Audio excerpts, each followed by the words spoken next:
Le titre du projet est Lack of Hearing. Et il est venu assez naturellement à partir des recherches que j'avais fait préalablement, où je m'intéressais à des réserves liées à l'histoire naturelle, et notamment de spécimens qui avaient été collectés pendant la période coloniale, en France, en Belgique notamment.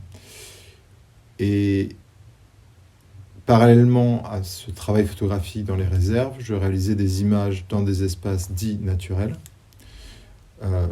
où avaient pu exister notamment ces spécimens, ou des histoires qui étaient liées à la collecte de ces spécimens.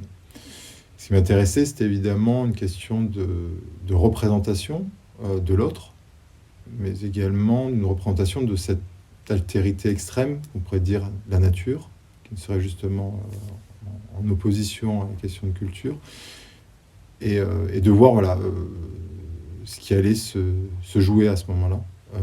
Et du coup, la question de lack of hearing, qui est un élément, un prélèvement, on va dire, d'un des objets de mon enquête, que j'ai trouvé sur mon enquête, il y avait cette question de notre capacité d'écoute, ou notre incapacité d'écoute. Voilà. Et s'il ne s'agit pas simplement je pense, de comprendre un fonctionnement de l'autre, il s'agit de comprendre notre fonctionnement à son égard. Et ça, c'est une grande différence. C'est-à-dire que les sciences ne suffisent pas. Je pense qu'il y a toute une culture à développer autour de ça.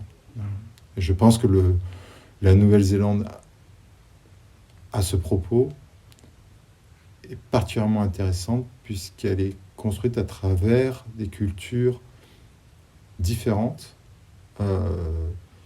et très fortes. Ouais. Encore aujourd'hui très fortes, très présentes, et qui ont continué à se construire avec la modernité et avec ses apports liés aux sciences, etc.